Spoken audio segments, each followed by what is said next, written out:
I think I'm going to take like 3 minutes. Okay. Thank you.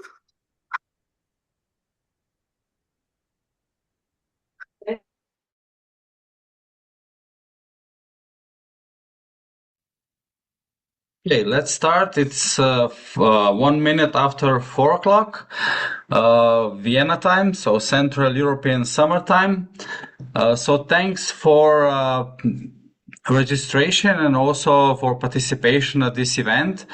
As you already saw in our email explanation and invitation, this is a webinar or a dissemination event for European Union funded project, which we used to develop a digital learning platform for teachers, basically, but also initially it was meant for high schools only. But during the project and during the development phase, we realized that it's the platform is much more than just for the school teachers, and not just for high school, but also for middle school, for primary schools, and also for all other prevention professionals which would like to learn a little bit more about evidence-based prevention. The focus is on school context for sure, but it's usually also NGOs and social workers and health workers. They sometimes go to schools and do some prevention interventions. So it should be useful for many more people and target populations and professionals than it was meant at the initial phase. So first, not to use too much time for explanation. This meeting is recorded, so there will be also recording available on the website of our institute, but probably also on the website of the platform. And so you will be able to see or to send also this link to recording to some other of your colleagues, especially if you like the presentation. Also, presentations will be available in PDF format as well, so they're not necessary to write everything you see on slides. So it's much better to focus on the listening and learning, and you will be able to write and to get more information from slides later on when we send the slides. And also, I would like first to introduce a principal of high school center from Rogaška Slatina, Ms. Dubravka Berc-Prah. She will introduce first the project and the outcome of the project, the platform, and the whole process, how we developed this platform. And I will also share a little bit later some of the results from our partner school. So mostly we get really positive feedback and positive results, not only regarding the new knowledge and the increase in knowledge, but also in some improvement in risky behaviors, which is, in such short projects quite rare, and it's nice to know that the project already has some good outcomes. So, Ms. Dubravka, please, the floor is yours, and please share your presentation. Thanks, Matej. Good afternoon to everyone. I hope the internet connection will last, because we have small storm here in Rogaška Slatina at the moment, so I hope we won't have any difficulties with connection. So my name is Dubravka Berc-Prah, and I come from high school, as Matej said. Platform. I will now share my presentation. Just a moment, please. I hope you can see it now.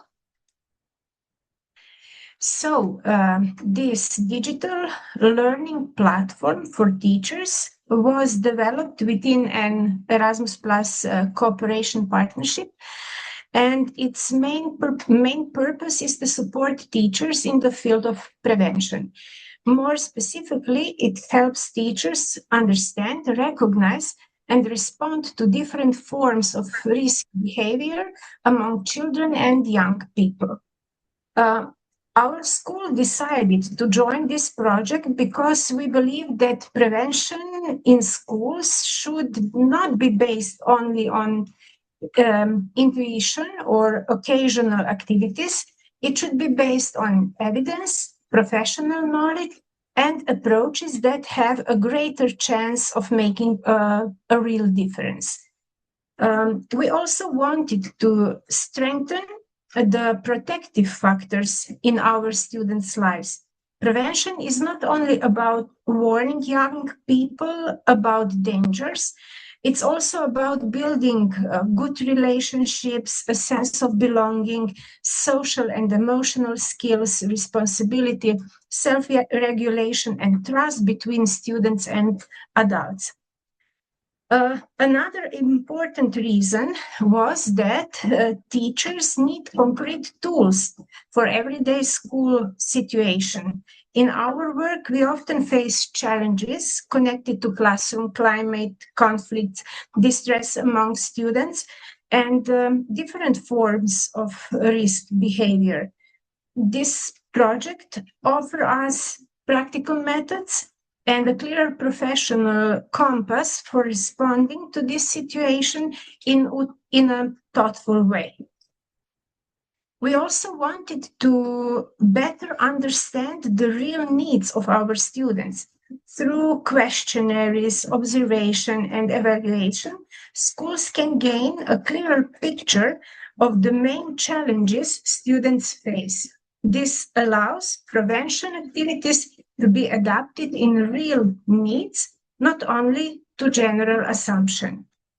Finally, we joined the project because we wanted to build a long-term prevention system in our school.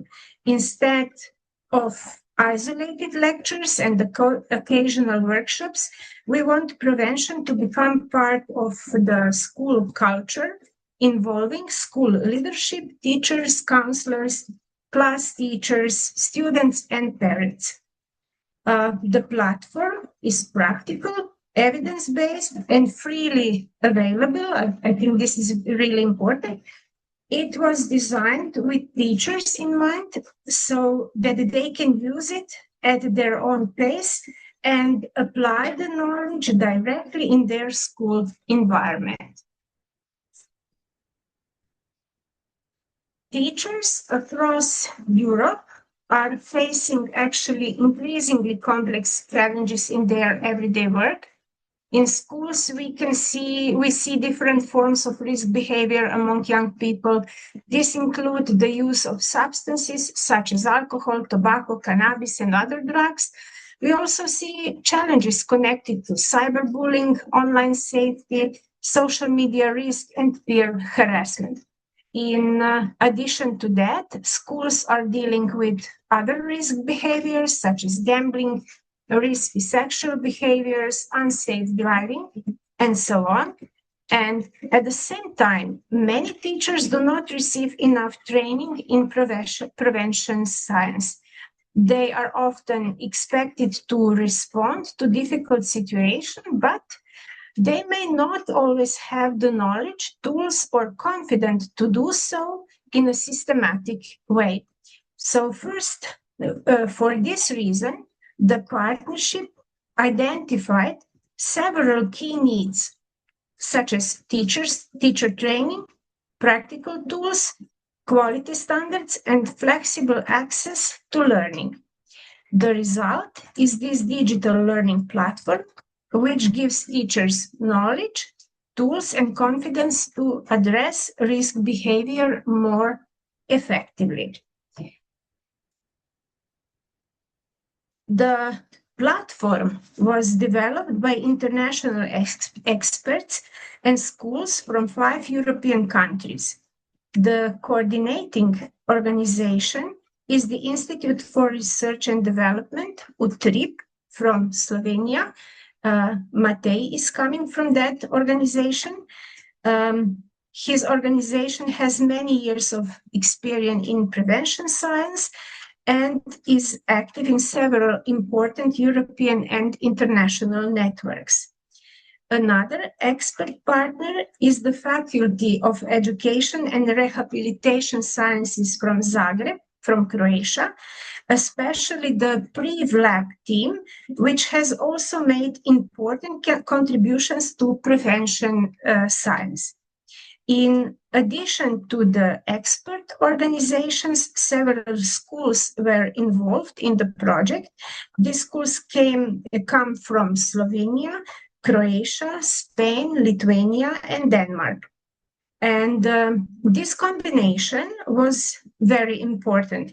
The experts contributed scientific knowledge, research, and quality standards, while schools contributed real-life experience for everyday educational practice. So, what exactly did we create? We created a comprehensive resource to support teachers' professional development in prevention. The platform is available in several languages, including Slovenia and also English, which makes it accessible to teachers in different European countries. There are 4 main results. The first one is the digital learning platform itself. It includes an online course with 5 units and 23 modules. These modules cover prevention science, adolescent risk behavior, school need assessment, planning, implementation, and evaluation. The second result is a practical toolkit. One of the most important tools is called Tool for Developing Your School Prevention System. It is a step-by-step guide that helps schools create, implement, and evaluate prevention activities. The third result is a collection of good practices. This includes examples of tested prevention strategies, case studies, and successful interventions from across Europe. The fourth element is the certification system. After completing the course and the evaluation, teachers can receive a certificate that can also support their professional development and be included in their Europass profile. All these resources are open and can be adapted and used by teachers and schools. The digital learning platform is an online learning environment created especially for teachers in upper secondary and also in high schools. It offers complete training on the prevention of adolescent risk behavior. One of its greatest advantages is that it is available anytime and everywhere, anywhere. This is very important because teachers often have busy schedules and need flexible forms of professional development.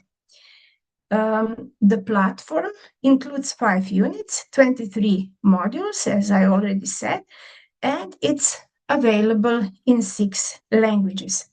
The structure is step by step. Teachers first learn about prevention science, then about adolescent risk behavior, then about how to assess the needs of their school. After that, they learn how to design and implement prevention programs, and finally, how to monitor and how to evaluate them. On the platform, teachers will find different types of learning materials. Each module begins with a podcast. This gives a short overview of the topics and allows teachers to learn in a flexible way, for example, while traveling to work or preparing for the day. There are also documents and written resources. These explain prevention science, adolescent development, risk and protective factors, school assessment methods, implementation strategies, and evaluation techniques. Another interesting part of the platform is the use of artificial intelligence exercises. These exercises allow teachers to practice real-life situation in a safe environment. Through ChatGPT, teachers can work with an AI coach and try out different responses to challenging situation. The platform also includes short assessments and quizzes. This helps teachers check their understanding after each module. In order to continue, teachers need to answer all questions correctly, and this supports real understanding and not just passive reading. So the platform combines listening, reading, practicing, and checking knowledge. The platform is organized into 5 main units. The first unit focuses on the foundation of prevention and prevention science. It explains what prevention is, what type of prevention exists, what prevention science means, and which quality standards should guide prevention work. The second unit introduces adolescent risk behavior. It explains development stages, risk and protective factors, school context, and evidence-based approaches. The third unit is about needs assessment in schools. Teachers learn why assessment is important, how to collect information, how to interpret data, and how to involve the school community. The fourth unit focuses on designing and implementing a school prevention system. It deals with planning, choosing method, involving stakeholders, implementation, and monitoring. The fifth unit is about monitoring, evaluation, and follow-up. This helps schools understand whether their prevention activities are working and how they can improve them. Teachers can follow the recommended path from the first unit to the last one. This is useful if they want to build a complete and systematic understanding. However, the platform also allows flexible access. Teachers can open the module they need at a specific moment, depending on their current situation or professional interest. Each module follows the same basic sequence. So the first podcast, then reading, optional exercise, and evaluation.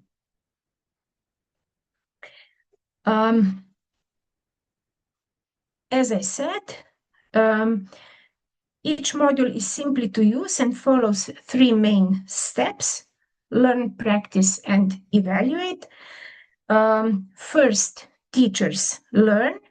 They began with multimedia content, usually a podcast, which introduce the key concept.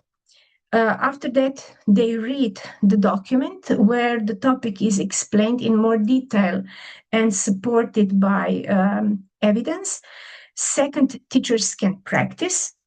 Some modules includes optional practical activities. These are especially useful because they connect theory with real school situations. Teachers can use the AI coach to practice conversation, reflect on possible responses, and receive guidance. This is a safe space for trying out different approaches before using them in a real classroom or school situation. And third, teachers evaluate their understanding. They complete a questionnaire, and at the end of the module, the results are sent by email, and teachers need to answer all questions correctly before moving forward. This structure helps teachers move from knowledge to practice and from practice to reflection. And what do teachers gain? They gain several concrete benefits from using the platform. First, they receive evidence-based training. The content is based on prevention science and aligned with international standards. Second, teachers get practical tools. They can use the tool for developing a school prevention system, which guides them step by step through planning, implementation, and evaluation. Third, the learning is flexible. Teachers can complete the modules in their own time without pressure and return to the content whenever they need it. Fourth, the platform offers interactive practice through AI-supported scenarios. This can help teachers build confidence before they face real-life challenges with students. Fifth, after completing the course, teachers can receive a certificate and use it as part of their professional development, including in their Europass profile. The platform is also multilingual and free of charge. So this is really very important because it allows broad access for teachers across Europe. At this point, the platform is available and free to use. The best first step is to begin with Unit 1, Module 1, which is called What is Prevention? Understanding Key Concepts. This module gives the foundation and everything that follows. Teachers can learn in their own pace. There are no strict deadlines, so the platform can fit into their existing workload and professional responsibilities. The important message is that teachers can immediately apply the concept and tools in their classrooms and schools. By using the platform, teachers can better support their students, respond to risk behavior in a more informed way, and contribute to the development of a safer school environment. So the invitation is simple. Start today, explore the platform, and take the first step toward a stronger prevention system in your school. So thank you for your attention and for your commitment to supporting students and building safer school communities. I'm giving the word back to Matej, who will guide you through the platform with some concrete examples. Thank you very much, Dubravka, for a very informative, excellent presentation of the platform. As you already heard, there is also a very positive feedback from Slovenian school, from high school center from Rogaška Slatina. And we also have some responses, some feedback from other countries. For example, in Lithuania, the platform was valued as a practical and accessible resource for teachers. The prevention plan, videos, theoretical materials, and even AI-supported discussions were seen as useful tool for prevention lessons and student engagement as well.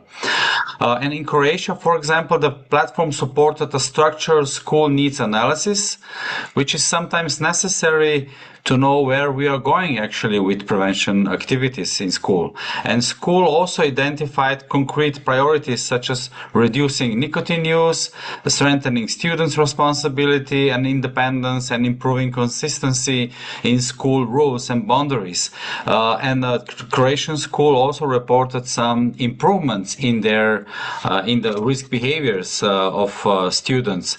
So it's not only, the project which produces the tools and increase knowledge and skills, but also it produced also some good positive outcomes already during the testing and the developmental phase.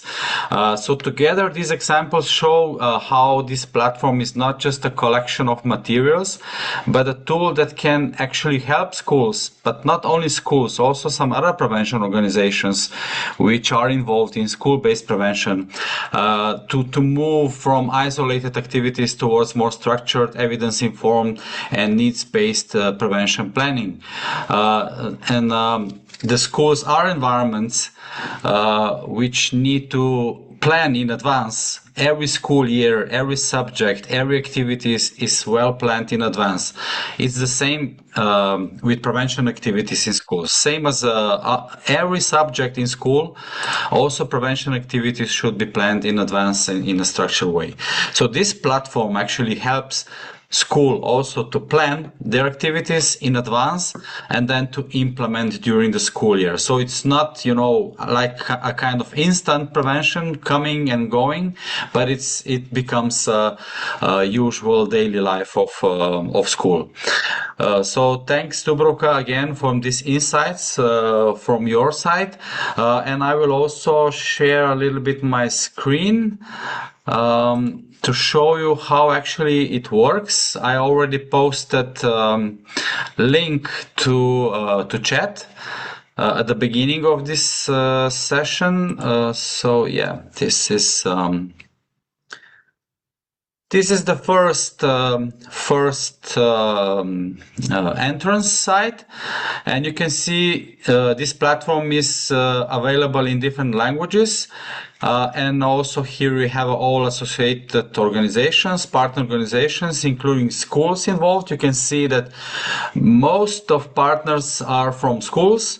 So we actually, this was intentionally planned in advance. So we have schools as partners, and we have them all the time during the whole process available for testing and an improvement of materials. And also I must say that this is not so usual in EU funded projects.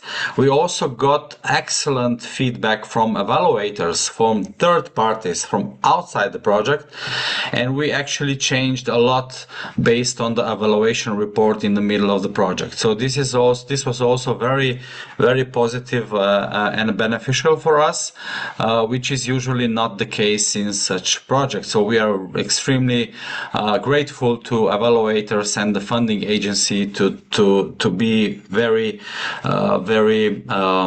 good in this providing feedback to our project. And we can try first in English. So most of you speak and understand English. It is structured, as Dubravka already mentioned. There are units, and each unit has a learning part, which is a podcast and infographics, so a document, and also evaluation questionnaire. So you go through the first basics of prevention. What is prevention? Understanding key concepts, types and settings of prevention. And then you have introduction to adolescent risk behaviors, some of the neuroscience, facts and developmental psychology, knowledge and information. There is a needs assessment unit, which Dubravka already explained how important this is, that we know what is the situation, and also the same feedback came from Croatian schools. And also designing and implementing school prevention systems, and monitoring and evaluation as very important part as well. So it's well structured in 5 units, and it's very easy to proceed with unit by unit, step by step process. And just for example, I will show you one document. It looks like this. Some information, basic information, a lot of infographics as well. So you can also print those infographics, put them on the wall, so you can be remembered from time to time about some basic information. And this is pretty much it. It's very simple, very useful. We were trying to use as user-friendly language as possible, so people not very familiar with prevention science terminology and language could understand the basic principles. So this I think the best way to explore is to do it by yourself. It's not our plan or intention to go through the whole platform. It's up to you to explore a little bit more about the platform. And of course, you get also certificate at the end of the process, which you can use for your personal development, and also getting some points for higher positions in schools or in every other organizations. Now we will proceed because we do not have a lot of time. Then I will proceed with my presentation, which is a little bit more about this is in Slovenian, I think. No, it's in English. So I was a little bit afraid to open Slovenian first slide. Because there were a lot of discussions also during the project and among project partners and schools about some really important misconceptions and bad practices in prevention. Because, schools are doing a lot of things, mostly from external providers, a lot of lectures and workshops, short-term, one-off, and so on. So there were a lot of discussions also among partner organizations. So this is something which I would like to discuss with you a little bit more about some issues, what works and what doesn't work in prevention. And I was invited by Planet Youth to deliver this speech at the Planet Youth conference beginning of May in Reykjavik, and I got really good feedback, especially in a way that a lot of people got this aha moment, because I use user-friendly language and also some graphics to show a little bit more in graphical terms how evidence-based prevention should look like. So it's really a pleasure that I'm able to repeat this speech from Reykjavik in a little bit shorter way, of course.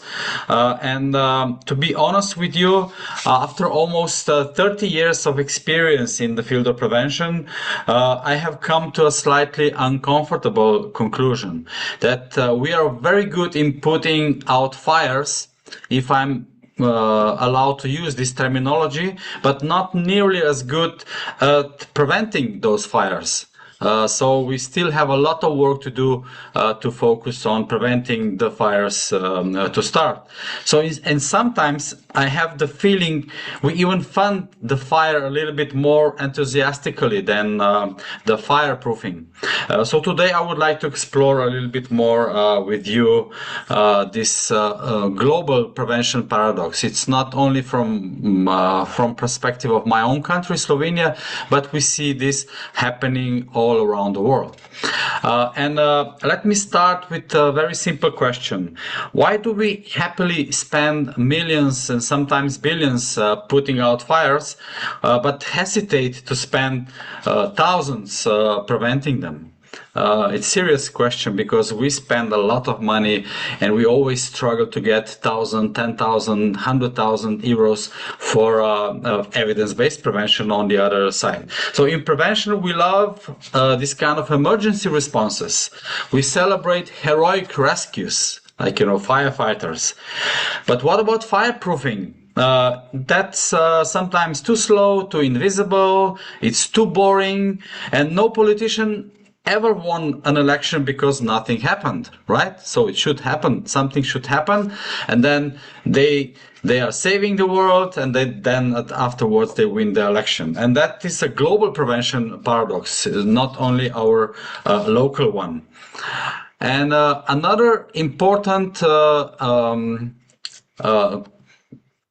conclusion from my career in prevention that the crisis is usually very sexy.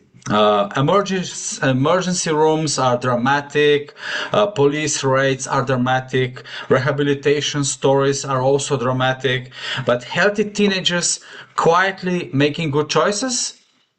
Probably not really. It's a terrible television program if you would ask people around. And nobody posts on social media, for example, breaking news. Young people made responsible decisions again today. So no likes, no awards, and yet that is exactly what we should be funding and focusing on. And also media should pay more attention to this kind of positive stories about better and good decisions in life. And in all my speeches in recent years, I like to use some anecdotes because they show they can be more successful in providing this aha moment to people listening to those presentations. So I usually use Marilyn Manson. Sorry for maybe younger people who don't know who is Marilyn Manson, but he used to be a very famous celebrity, American rock musician, and his very famous quote was that he says no to drugs, but they were not listening to him. So that's why I usually use this as an anecdote for explaining some things in prevention. So sometimes those real so-called prevention examples can be surreal. Celebrities are not prevention experts, so it's a very basic question. Why we are using those people? Because they are not experts. What they can give us or tell us, and what prevention experts are not able to do that. So, of course, I understand we have good intentions. We like to provide good information and prevent things to happen in the future. But good intentions are usually not very good strategy. Same, we can also say maybe Snoop Dogg also would not be a good prevention speaker, or he's definitely not a prevention expert. That feels a bit like asking a fox to teach chickens about home security, right? And so good intentions, absolutely, we support that. But good prevention, this is not good prevention at all. Not necessarily, or not at all. If we go deeper into this context. So speaking about good intentions, I believe that most people in prevention are good people. They care deeply, they work hard, so this is not about to blame those people. But prevention is not judged by intentions, it's judged by outcomes. So we are interested what is the outcome, if we change behavior or not. So also a beautifully designed bad intervention is still bad intervention. Sometimes we are not preventing harm, sometimes we are professionally even organizing. So could have iatrogenic effects as well if we don't do it as we should.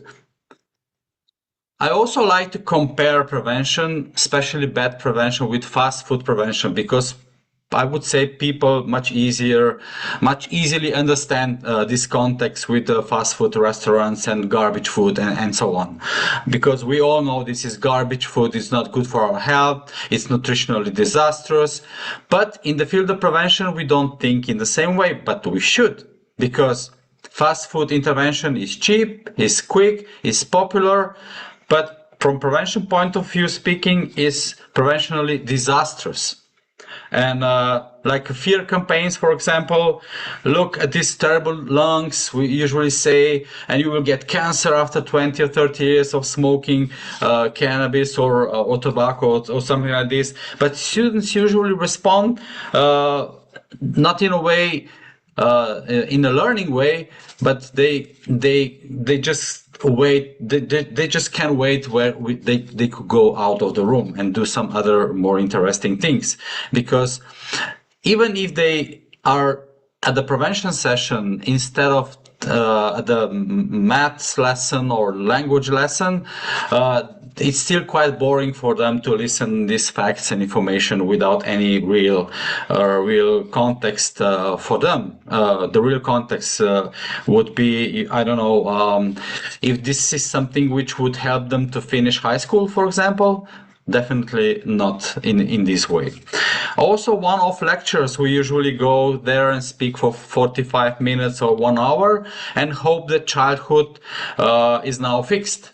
And it's not. This is not prevention. It's more or less event management. And the same with some information overload.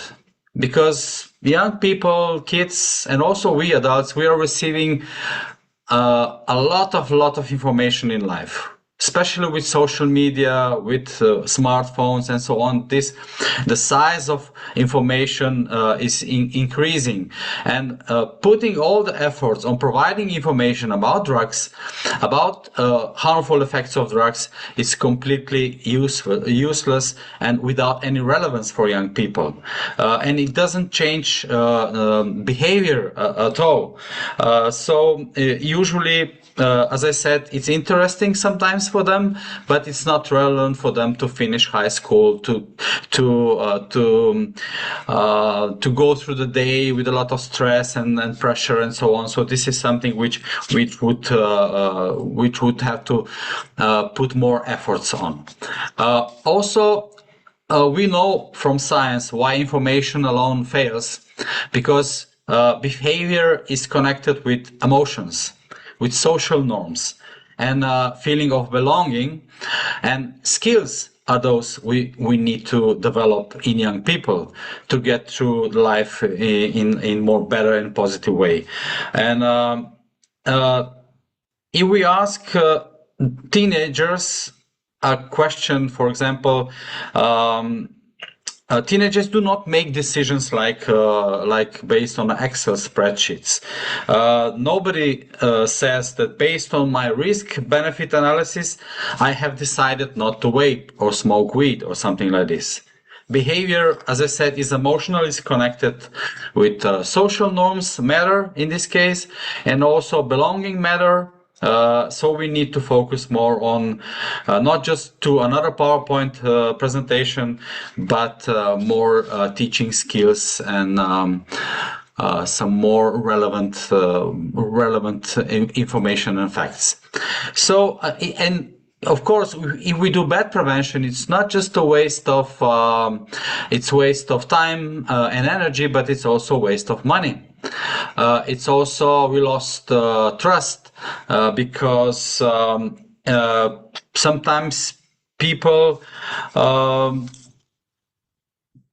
it's not just, harmless, this kind of interventions. It convinces people also sometimes that prevention itself doesn't work because we don't get any positive outcomes at the end of this bad prevention process.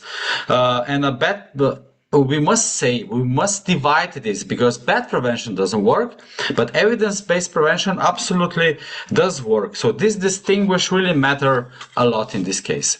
And we know actually what works. So those are some components of evidence-based and effective prevention programs, like focusing on skills, family-based programs, especially with parents and kids together. School policy and school climate, if we focus on schools, for example, community-based initiatives, environmental strategies, evidence-based policies, and so on. So we actually know from prevention science what works, and also from practice, because there are a lot of evaluated, ready-to-go prevention interventions which you can use in your work. And I also like to explain a little bit about those 5 pillars of prevention, and if I may allow to say fireproofing in this case, because we are not building a campaign or an activity, one-off activity, but prevention is infrastructure, is architecture. So we need to take care of different pillars if we want it to work. And the systems and architecture is less glamorous, that's for sure, but it's much better for the future of our kids. So investing in this architecture and systems, it's much more effective and cost effective as well for the future of our kids. And this is a simple challenge for you to stop focusing and funding the fire. Of course, there should still remain some funds if it happens. It doesn't mean that we should take all the money away from firefighters, if I'm allowed to say that, but we need to start much more to focus on funding the fireproofing and to transform our interventions from good intention to evidence, to have a courage to do that as well, to leave behind our traditionally non-effective practices, and also to focus and build the systems behind our prevention infrastructure, because the systems at the end will be sustainable and will work for future generations, not just for a certain age group, but for many more that they are coming in the future. Connecting this with our digital prevention platform, I think it's important that we know that evidence exists, that access is absolutely too fragmented. So we have different standards, curriculum, different handbooks and literature in different places. But here in this platform, you can have everything, not everything, but at least for school-based prevention, most of the things in one place, in one e-learning digital platform. So to speed up your decisions, this kind of platforms could be really helpful because you can go through them, as Dubravka explained, by your own pace. You can use your free time to do it. You don't need to do it in the most stressful periods of your day or your school years, for example. We can speed up those decisions and also promote planning in schools in advance for the future, for the next school years. So my final message would be that prevention isn't about being perfect, because also those who know a lot of things about prevention are not perfect. We are still learning. We are still in the process of learning. The new things are coming. New research and studies are coming. So we are not perfect at a particular moment, but it's about effort and being better every day. If we combine honesty, sometimes also humor, and science, we will definitely get there together. So thank you very much for your attention. I will also ask, thank you very much. We will also send a link to evaluation form. So we will ask you, all of you participating at this event, to evaluate. It's very short evaluation questionnaire. I think there are maybe 6 or 7 questions, so we can get some feedback from you. And if you want, you can first go a little bit through the platform to get a little bit of sense how it works, and then also fulfill the evaluation questionnaire, because it means a lot to us to get feedback from you, not just from partner schools, but also from others outside the project. It will be really helpful. And let's take a look at some questions from the chat. I think, Rogers, if I'm not mistaken, I pretty much answered all your 3 questions. Also regarding police officers, it is pretty much the same logic behind. Scare tactics, or this interventions which go against the trust and connectedness and belonging are not really recommended. And sometimes police raids or some suspicious activities against kids could backfire, because especially in schools and in families, we want to build a relationship of trust and communication. And if we break this with some this kind of activities, with police and parents being suspicious and searching in the kids' stuff and bags, we could. It could bring us to completely to the other side, which we want. So these kind of activities are definitely not recommended, especially not in schools. And also, yeah, we will share both presentations afterwards in PDF format. So you're registered, we have your email, so everybody will receive presentations. This session is also recorded, so you will be also able to promote it and to send the link of recording to other colleagues of yours to share with your colleagues. So you can get pretty much in line with your colleagues at your institution and school, so you don't need to struggle to explain in details about those things. You just simply promote the recording and people can listen whenever they want. And of course, those materials could be used also in elementary schools for younger children. Not too young, so if you work with really younger kids, like first school years, then you will definitely need to adapt a little bit the language you use, also some concepts you use. But if you want to develop this kind of activities or work with younger children, then just simply approach us and we can find some solutions also for you and adapt a little bit the concepts and materials for your target population. The platform is designed for adolescents. It's designed for teachers and school counselors, because they facilitate the process. They need to be aware of this information and this knowledge and get some skills. But definitely one of the focus of this project and platform as well is to connect teachers and school counselors with students. So at the end of this process, we also heard from some schools that students actually led and facilitated the focus groups and development of some activities and intervention in schools.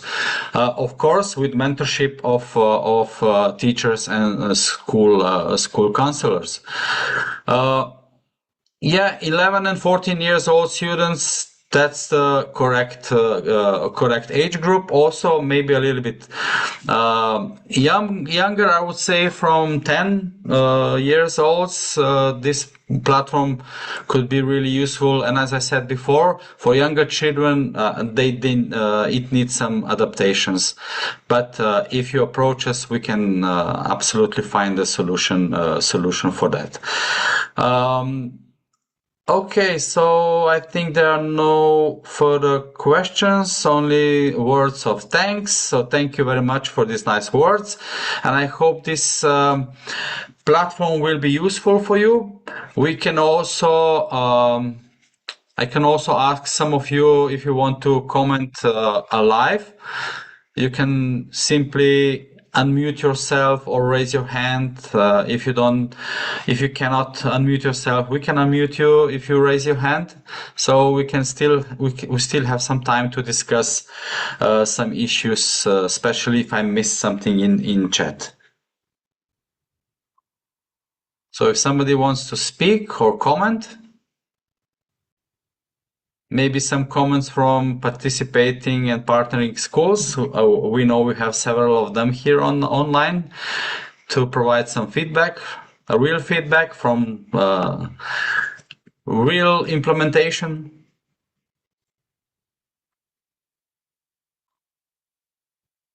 No? Okay, then that's it. Thank you for participating at this event and all. Oh, Rogers, please, Rogers, the floor is yours. I'm happy to give you the floor. Okay. Matek, we are very grateful for this presentation and what you people are doing in Europe to reach out to schools. I'm coming from a low developing country, Uganda, where we have many challenges of reaching out to schools. Mm-hmm. We have big problems with alcohol, we have big problems with drugs, we have big problems with a lot of high risk behavior. Actually, we are now experiencing a high children boom. We have many young people who are going into early marriage, a lot of risk behavior. Now, this project you have done, if we are to adapt it to a low resource country, how feasible is it? Because this will be more suitable. But I see that you have got a lot of resources, a lot of facilities, your schools can benefit. I'm looking at adaptation in a low resource country where internet may even not be as strong. But what would be your comment or observation around that? Thank you very much for this wonderful work. Thank you, Rogers. Fortunately, we know each other very well, so we will definitely connect. Yes, and we will find a way how to facilitate this translation to low and middle to global south context. And I'm pretty sure that with not so many adaptations, because this platform is not so much about, of course, it is about the context. So we were focusing on the European context and the context of participating schools. However, there is a lot of process things which could be easily adapted to other contexts, including to global south context. But we will definitely connect and try to find a way how to do it in practice, not just for Uganda, for your beautiful country, but also for some other countries. I'm pretty sure there will be a lot of interest from other parts of the world as well to adapt a little bit this learning platform to your context as well. So thank you. Okay, so if we have somebody else who wants to talk or give a feedback, so great. We will stay in contact by email. We will provide all the promised materials, including presentations and link to the recording. And those who want to invest more in this kind of things, as Rogers mentioned, we are also available no matter of the project is finishing at the end of the month. So we are definitely available to everybody who would like to explore a little bit more about translation to other contexts and maybe to start developing some new modules depending on the needs you have in your countries. So thank you very much, and that's the end of the event. Thank you. Bye bye.